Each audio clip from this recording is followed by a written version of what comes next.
All right. So maybe we'll start with you, John. Sure. So I got your update the other day, and you had a look at it, and I can see that you shifted the focus from, the in this scene, your character. Actually, before we start, can you tell me a little bit about this scene and how you came about it, just so I can understand it a bit more? Yeah. Um, I've always been a fan of this painter named Simon. I think his name is Tellenhag, and his series Tales from the Loop. So if you want to go back into Discord and scroll up, my first attempt at this scene was a different angle. It was kind of more top down.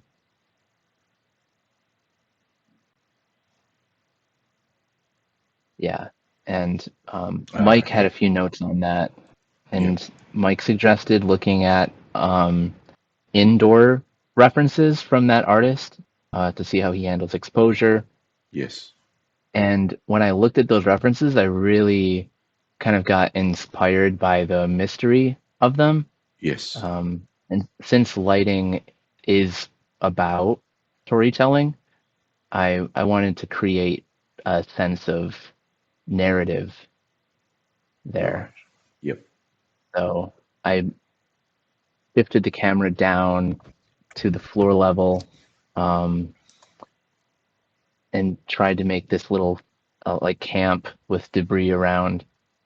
And I really liked the person with the flashlight through the window in the Yes. reference, Yep. so I threw that in there. Yep. Now I'm seeing them side by side. I kind of like the uh, the clutter from my previous version a bit more Gotcha. because So originally you had the focus, I guess the flashlight was kind of aimed more directly at camera, and I guess my sense was that it seemed to be pointing in a spot that was quite it it sort of didn't reveal that much. I don't know whether it's to do with you wanting to keep it mysterious, but the the the beam of light was aimed at the floor, and it seemed like it's it for me. It sort of um, put the composition a little bit off balance because your eyes it draws that flashlight on the ground. It draws your eye to it, and so you're reading the floor, but then it's like I sort of feel like you're missing out on the all that beautiful detail, the sort of mysterious detail of those objects in the pool, mm, and you're sort of detracting from that warm campfire in the foreground as well because you're sort of drawing the eye away. Let me just draw some lines. So I think immediately your eye gets drawn here, mm, but I think what you want the viewer to kind of look at is more like here, or these, or give the I guess sense that there's something here and here. So I guess my suggestion was to perhaps change the direction of the flashlight and bring it onto the objects. And mm. I feel like what you've done is is something that I would have done, and I feel like it does work in that it draws the eye away from the floor and onto these objects. But I think overall it does it sort of it reveals maybe a little bit too much, if you know what I mean. Like I feel Mm, like the the mysteries. It's like it's like all the lights in the room got turned on, and yeah. we can read everything, but there's no sort of hierarchy of importance in directing our read. So I feel like at this point, all the elements in the room are almost of equal importance because of the ambient light levels. So Hmm. I'm thinking, um, could we try bringing down the ambient levels so that um, you know the room is goes dark, something like this. And I'm kind of exaggerating here, but is there a way to just read the objects on the ground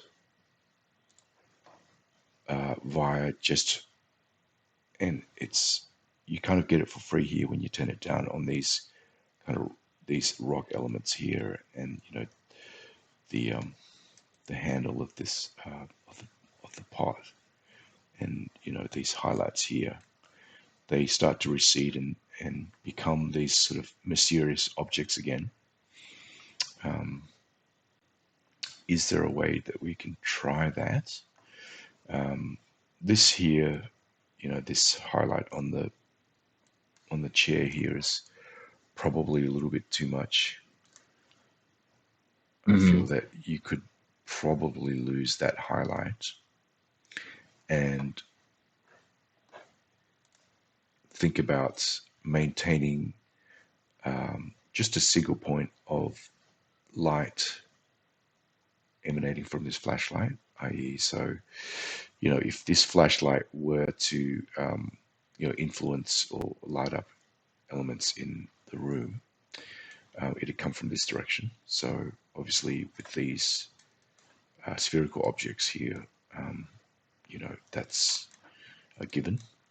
But I'm wondering whether you could, you know, just light up the edge of this chair here, and instead of this kind of chrome frame of the chair being lit up, let that go dark, um, and maybe have a glint here, or maybe a little bit here, and then uh,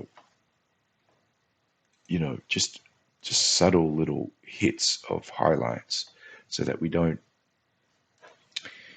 kind of read that, oh, this is um, this looks like a huge it looks like coffee, like a packet of, it's like a some ground coffee in a packet that's been Mm, scaled up, and this looks like a chair, and pots. um, I think it'd be more interesting if we don't read them as these kind of mundane everyday objects, and because it's so dark, we read them as something else, and we leave it to our own imagination to kind of you know uh, make up the difference. Does that make sense? yeah, and I think those are great notes, and really serve the kind of mystery that um, I was trying to mimic from the original artist. Cool. Yeah. So you know, I think your the elements you've got here, uh, are totally fine. Um, but I feel like we don't need to spell out what they are. We don't need to turn the lights on and reveal what they are. I feel like it's much more interesting to just give a kind of hint of what they Mm, potentially could be. And even with these spherical elements here, I'm wondering whether you could, um, take them down a little bit more so that they they actually look really menacing. So that's why I thought it might be really it might be more interesting to you know focus the flashlight on these elements here. So Mm. again, if you could have a go at maybe reducing the amount of light that's hitting them to a point where perhaps they're just reading as like a almost like a pencil rim, just the Yeah. edge there, and then you know um, this here could go just come completely. You could just go dark, and then you could have glints of just little highlights that hit these little tubes here, Mm. just to make them read as these kind of tendrils or tentacles that are coming off the Yeah. spherical object. But and also, yeah, I feel that the floor, once it reaches a certain ambient level, you start to notice it, and I feel like you kind of, you know, you don't really need to read it completely. So you could have it go dark most of the time, and maybe there are moments where you do read them as these kind of tiled elements, but it's enough. It's just a floor. So, um, and also, uh, what are these elements here? I think there was I think there was like a border object that I accidentally deleted at some point. Oh, So right. Okay. Yeah, I might yeah, have to go into the original source file and copy that back yeah. over. Bring that back because again, that's starting to draw the eye towards these kind of um, very bright. Uh, well, it's basically just a gap, but yeah, it's really bright. Okay. It's a really, I mean, the scene is really compelling. Like it looks like, there's definitely tension that you've built, and I want you to kind of increase that sense of tension and mystery. Mm, Yeah, awesome. cool. Thank you. I appreciate that. Yeah, thanks, John. It's looking One good. thing, if one comment I would make, Mm. um, Quan, correct me if I'm wrong, but I'm curious, like the lighting coming from below Mm, looks a bit weird to me because the water or the swimming pool are not lit at all, like Yep. the bottom of it. So it kind of like, where's that light coming from? Because if it was the swimming pool, you would be able to see the light Right. on it, so that's just the only thing I was wondering also about. Yeah, yeah. I think in my previous kind of markup on it, I did. Oh, sorry, that's your tree. I did mention that you know it would be good to lift the water because um, as um, Andre mentioned, it does feel like it's this isolated light that's well, it's basically making the water read as an opaque element, whereas it mm, should be reading as as water. So light should be passing through it. So yeah, definitely looking to bringing the light up, and I think it'll really help if you it'll really help the read if you do decide to if you bring the sphere down quite a bit, it'll help read Hmm. in terms of like bringing up the shape of the sphere as well. You mean physically bring the sphere down? Sorry, Like, so bring take down the level, take that down the lighting level of the sphere. yeah, When okay. you take that down and then bring up the water, the level of the water, then you'll read the shape of the sphere a lot better, Mm, and also you'll get some bounce light on these kind of tendrils, these kind of tubes here as well. okay. Yeah, so yeah, that's a good suggestion, Andre. Um, yeah, it's looking cool. On my original take on this, there was a hole in the ceiling and kind of like volumetric sunlight coming down, and that Yes. was, yeah. So that what was intended to explain the bounce back from the water up onto the bottom of the spheres. Oh, I Um, see. Right, right. So do you feel like I maybe now wonder. I wonder you feel maybe it's redundant if it's now? still, yeah. And I think Mm, that even when in the original one, I think the bounce is still a little too much too much. because Okay. it's still, yeah, it's still read. Even on the original, it kind of read to me as there's a second light coming from below. Because Hmm. like I feel like the bouncing, I don't know, maybe look at some reference, but I feel like the bouncing light wouldn't come exactly where it meets the it would come from like everywhere because it's bouncing in water and it would either be I don't know. We'd have to look at references for that, see yeah. how it behaves. To be honest, I don't have a problem with having the lights underneath, having a light underneath the water illuminate the spheres because it does. To me, it does add this sense of uh, mystery and tension. Yeah. Yeah, so I would definitely explore that idea of lighting the sphere, like, having the spheres lit up with this kind of secondary element of light underneath the water and see what you get because I do feel like it is interesting to me. Yeah, it kind of reminds me of Cocoon, the Mm, movie. yep. It's like where the things were in the swimming pool and Yep.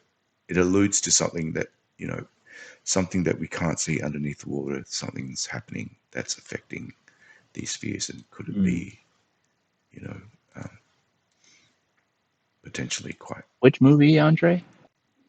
Cocoon. Okay. It was like from the 80s, I think. Yeah, that was a great movie. I haven't seen Yeah. that for so long. Yeah, you Yeah, should I check it think the out. last time I saw it was in the 80s. Cool. I'll Same. see how they handle the And light up from the to be water. to be honest, I don't remember if the water The- was lit at that movie, but it reminded me of the whole concept of because there was these cocoons underwater, and you know that gave the swimming pool some weird uh, powers and stuff. Mm. Yeah, yeah.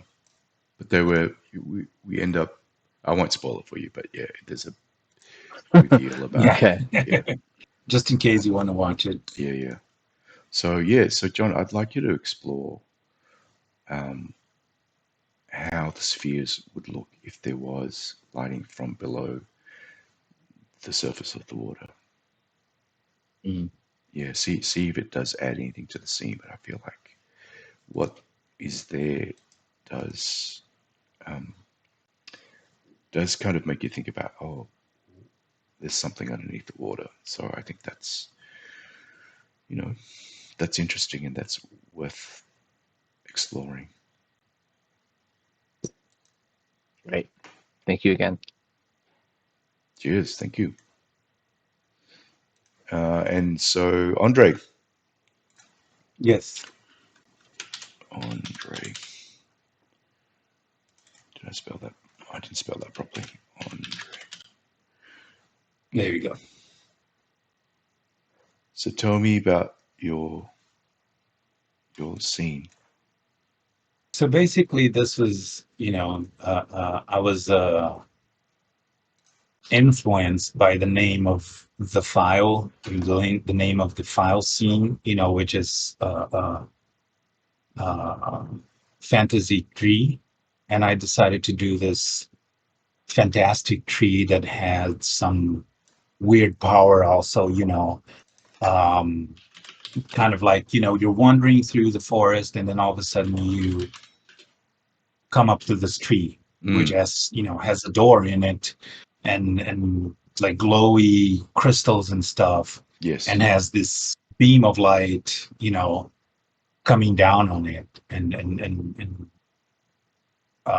So that was basically it. I Yep. from the last iteration, from the last version to this one, I did bring the camera back a little bit because I wanted to show the Yes.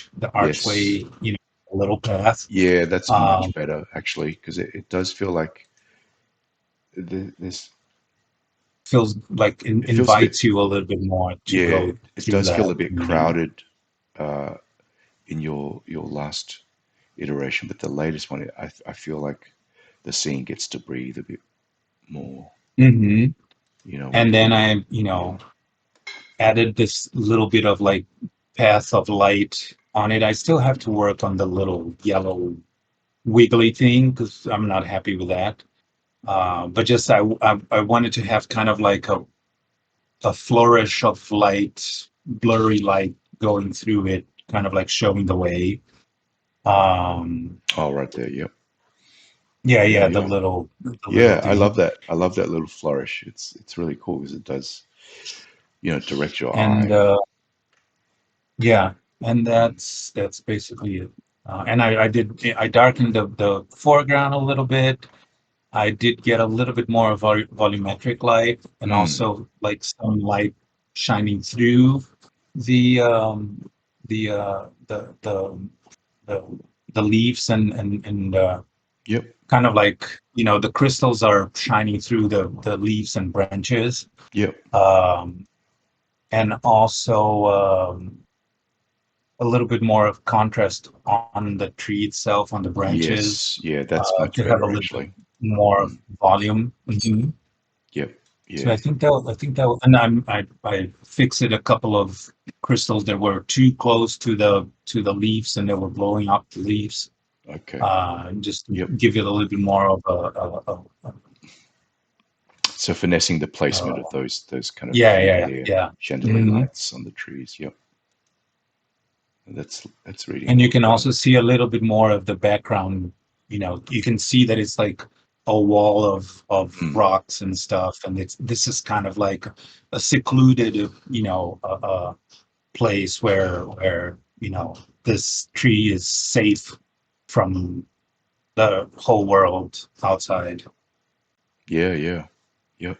It's like this kind of this little gem, this secret gem hidden inside a mountain or something, mm.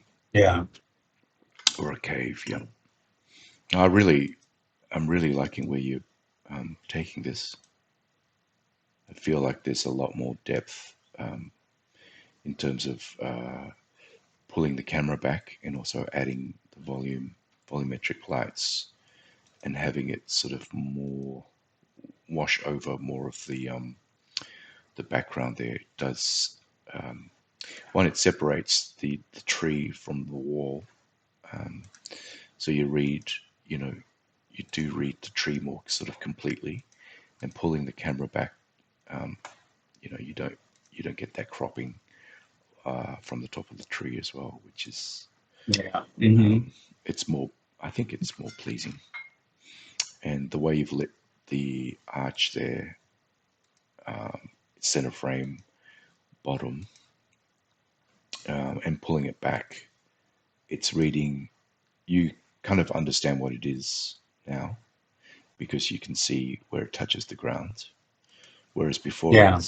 it's sort of, I actually didn't notice it at all Yeah, beforehand. that was the thing. It's like, you don't I didn't really know know what it is, I and didn't know what sometimes it you was. don't Yeah, even look at. Yeah. yep.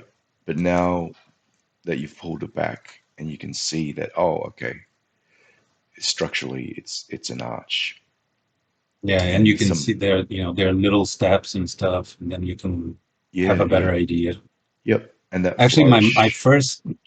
my first idea of the scene was to do like the camera going through the arch and then get to the tree, Mm, but the time that it takes to render one frame on yes. this scene is, I was like, no, it's not. There's not Oh, going to be any animation. It's right, like 20 hours per frame, so I don't know. right. Maybe I'll do it It and looks just like a leave it very rendering. it looks like a very expensive scene. Yeah. So you're Yeah, rendering yeah. in Arnold or Arnold, yes. Arnold? Okay. Is that the go-to package that the Academy recommends, or do you get to pick? No, I mean, you can pick whatever you want. And honestly, Mike always said that it doesn't really matter which one you use, Right. because like when you go to whatever, Weta or Disney or Pixar or, ILM, Mm, they'll say, oh, we use something different and it's, right. custom made for us. So we need to teach you anyways. So, if it's Exactly. Arnold or Renderman or V-Ray, you're going to have to learn something else when you Mm, go into their absolutely. pipeline. Yep. So, Yeah, and it's always a tweaked version of, Render Man yeah, or yeah, exactly. V-Ray or whatever. So Hmm. it's the interface would be different and all that kind of stuff. So Yeah, I yeah, mean, even if you go to Pixar, it's like, I've seen interviews or where they say it's like, oh yeah, we've been using denoise since, I don't know, Toy Story 4. It's like, but we only got that, the new denoise since Toy Story 4. It's like, we only got that last year. So why? Like, it's like, so they have their own version of course. of Yeah. Renderman. So yeah. So Yep. yeah, Yeah. you'll have to learn something anyways. Yep. But the most scenes that are available around are textured in Arnold because that's Okay. free, and Yes. that's what everybody, uh, uh, most people use because it comes with Maya, so it's already there. Yes. So that's why I'm using Arnold in this one. Yeah, but yeah, it's looking great. I really love this scene. Cool. So Thank you. I think you're done. I don't know whether you want to. Did you want to add anything to that or? I do want to work. I just want to work. I think from my point of view, I really like the way it is right now. Mm, The only thing that I want to make it better is the little flourish of light, the yellow wiggly yes. thing, Yeah. Yeah. because I feel like it should go left in the end, like pointing towards the Oh, right. tree instead Right. of Yep. going the other way. True. And I also actually I want to do like little wisps instead of doing one, but like Yes. maybe like three or four wisps going around. Yep. So Mm, I'll work on that. Yep. So little what trails, is the like wisp, Andre? It's I don't know. My idea was to something kind of like, what is it? the trails from the The fairies. Yeah, something like that. Yeah. Oh, What's the movie? I think it's no, it's not Tangled. It's the gosh, what's the name of the other Pixar movie with the redhead girl, Oh, Brave, princess? brave, What was it? brave. Brave. Brave. Yes, Brave. That there's a scene where like little lights go kind of like guiding her. Ah, Hmm. right. So that was my idea of having like maybe, almost it's like, I don't know, magic fireflies Mm-hmm. or Oh, something like that. it certainly reads that way. I actually meant like what it. How did you make it?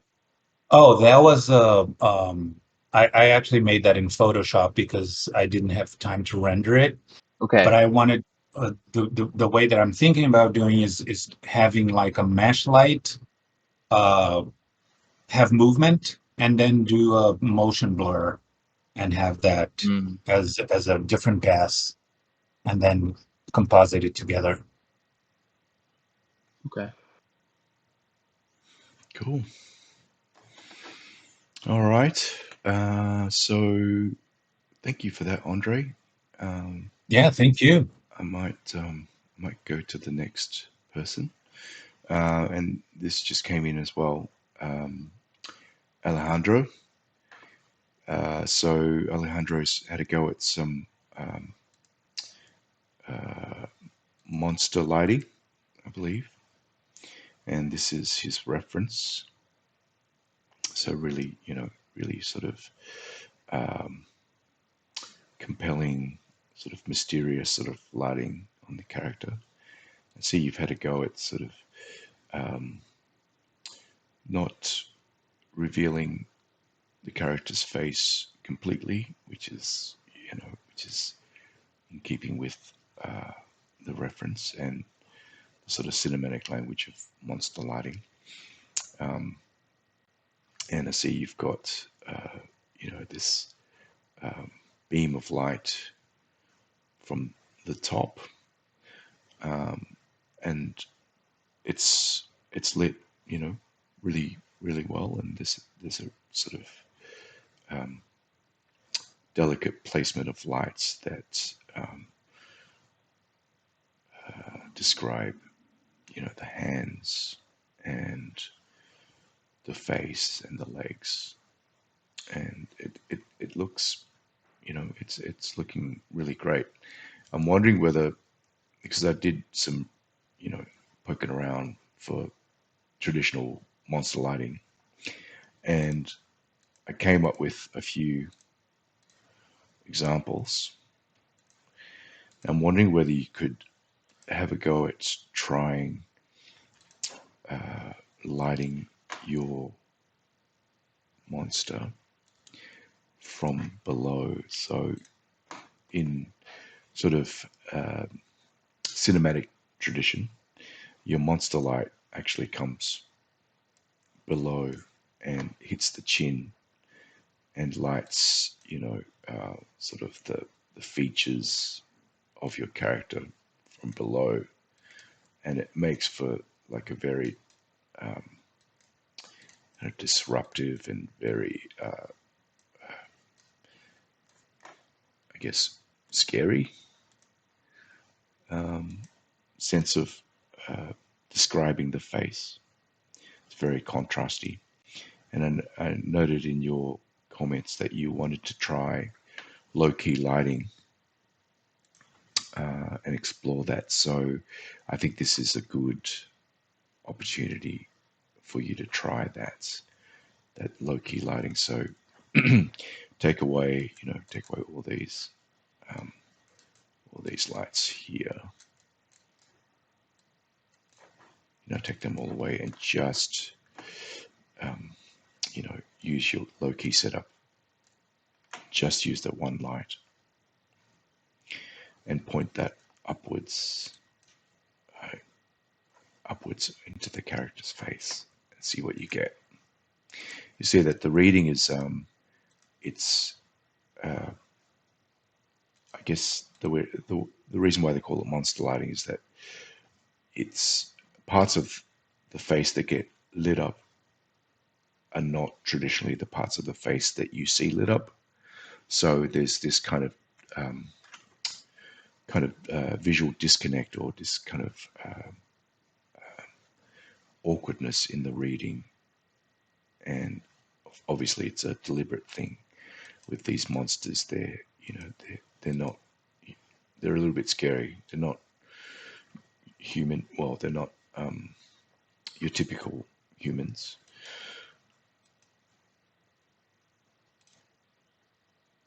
I like that the disconnection that we have is because normally we're used to having the sun above our heads. So we're, for millions and millions of years, we Mm. were used to having the light coming from above. And That's it. then when he comes from below, it's like, oh, my brain's not used to this. This was Exactly. Yeah. weird. This is yeah. That's exactly it. I think we're Mm. wired to sort of um, through evolution. I think we're wired to read faces a certain way, and it's a very. I think for our survival, we are tuned into reading people's faces. You know, because are they could be a threat if they have a certain expression. Are they friendly or are they a threat? And this kind of inverse direction of lighting sort of disrupts that reading. So I guess that makes them look scarier. I've So also heard the psychology that being a face lit from below more so resembles a skull. right, So there's that Oh, kind of that like implicit mm, recognition. yep, that could be too. Yeah, definitely, that's interesting too. Yeah. yeah, yeah. It does look like a Hmm. skull. It's like you're reading someone's skull. Yeah, definitely. Very cool. All right, Alejandro, that's your homework. I'd like you to try that. Cool. One thing that I was going to ask you, Juan, Yes. about this, even the lighting that it is right now, regardless of the intention and stuff, the little whatever beam of light, not beam of light, but the little strip light on the Mm. background, kind of kind of makes me give me the idea that the guy's on a disco or something. Um, and it kind of like takes a little bit away from to me from the normal from the main image. Is that something that happened to you guys too, or is it just me, my brain messing with Uh, me? I actually don't mind. I know it's like a stylistic kind of flourish. Um, Okay. so it's yeah, I don't mind it, but I mm, I did agree with Andre. It feels like the monster is going to start dancing, mm, especially Especially with maybe because of the pose, right? and the cartoonish model. mm, Yeah. So to me, it read as more playful, but I can see from the references that it's intended to be that kind of like intense red beam. mm. Um, Yeah, yeah. It's interesting how there's different readings of that strip light. Yeah, it's. I mean, I'm just reading it this as a kind of stylistic flourish, but it does, the glow, especially the glowing elements on the bottom there, that does feel like, you know, you are Yeah. in a nightclub. Um, but again, it's a creative decision Yeah, yeah, by for sure. Alejandro. So, um, but it'd be good and to it see you. What if, Alejandro? What if you just had um, you just had your one low key setup, and then just and left those red strips. You know, does it read more menacingly if there was just the uplight and the strip lighting? Um, Yeah, maybe. Hmm. does it read as something else more menacing, perhaps? Mm. Yeah, yeah. So that's really interesting how we all have this kind of different reading of the light, and I think that's great. It's that I think that's the beauty of lighting is that um, it does Yeah. open up a lot of interpretations. Mm. Great. All right. So next we're on to Theodora, and she has three. pieces. So Theodora, I took a look at your latest version. I see that you've warmed up the rim on her hair on screen right.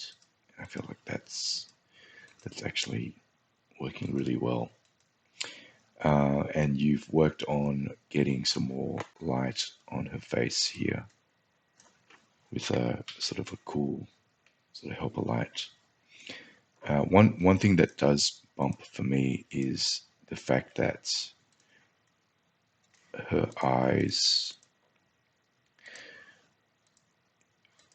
I'm not sure whether it's been lifted in comp or adjusted in comp, but I feel like we've lost the reading of the iris and pupils as separate elements, and it just feels like the one element now. And also the warmish light that's hitting her sclera, that's also gone in this iteration, I guess because you wanted to match it with the cool light coming from screen left here. But it does feel like it detracts from the reading of the eyes. So I'm wondering whether you could bring back some of that separation. And also, there seems to be these matte lines that appear.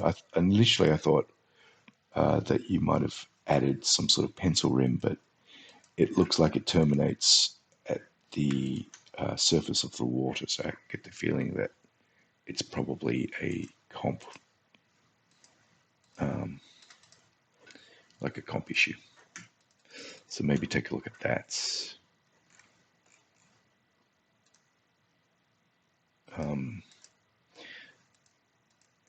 And we can see that her face is articulated better with this sort of cool light, but I'm wondering whether it does feel a little bit out of place because you do have predominantly quite warm lighting, especially lighting that's, you know, bouncing off the surface of the water. So that's, you know, that's warm light direct, and it's probably direct too. But I feel like a lot of the bounce or kind of indirect lighting tends to be a little bit warmer.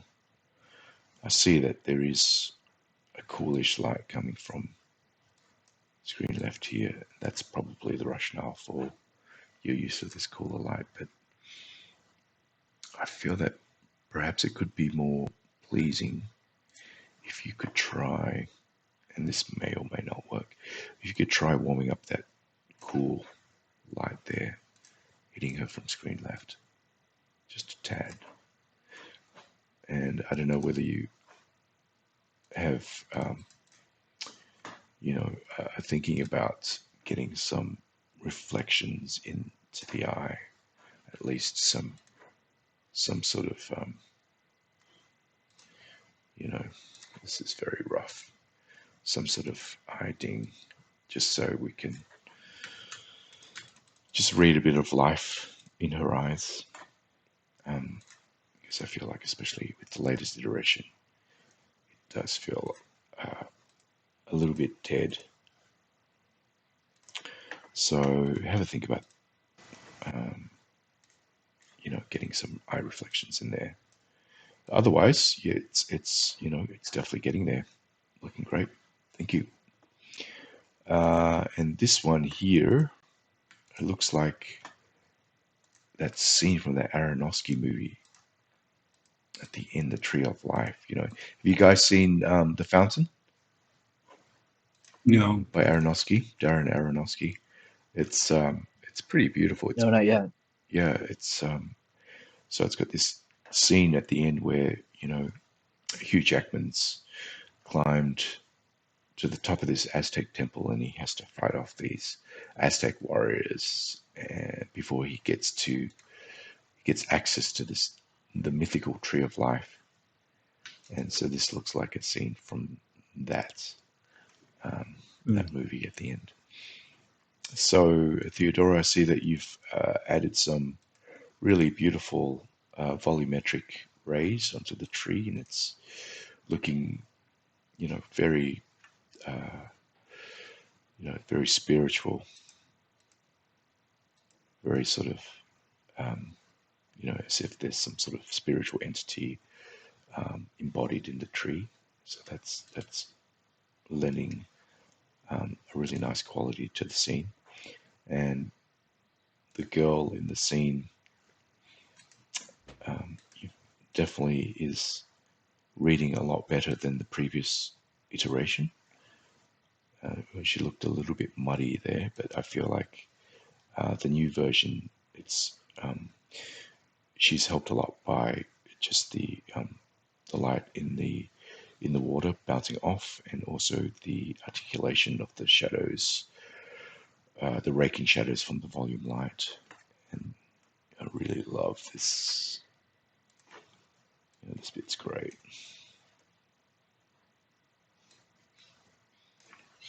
So the volume light is working really well. All right. I feel like you're done. Unless, there's other elements that you introduced, but I feel like you're pretty much done. Thank you. And this manta ray scene. So your latest version, I think you've successfully gotten that line in the water there. You've successfully removed that, which is good, because that was kind of disrupting the reading of the water there. And I see that there's a bit of work in sort of attenuating the light that's hitting the characters. They do feel definitely cooler. But I'm not sure whether this was done deliberately, but I feel like the level of the saturation has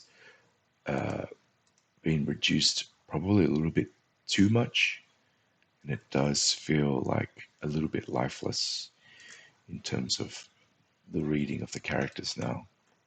So maybe think about maybe taking some of that saturation back up. And I know there was I made a comment about the harshness of the light. And you did put a really large area light to simulate that sort of glow coming from the manta, but it feels like it's probably a little bit too dim and too desaturated at this point. So maybe you could have a go at reworking that. Okay. All right. So I think that might be it for today. So yeah. So thanks guys for Thank you. tuning in. Yeah, that was you guys have got some really great work, and it's always nice to see good lighting. So yeah, Thank you. it's great. Thank you very much, Quan. You're very welcome. All right, so Our yes, I was just gonna. Our Saturdays at 6 going to be a regular time slot yes, for you? yep, Okay. yep, every week for the month of June. Perfect. So yep. Alrighty. All right. So Thank you. yeah, thanks for tuning in, and hopefully I'll see you guys again next week. Yeah, definitely. Yeah, I'll be in the Fantastic. mountains, but hopefully 2 weeks I'll make it. Cool.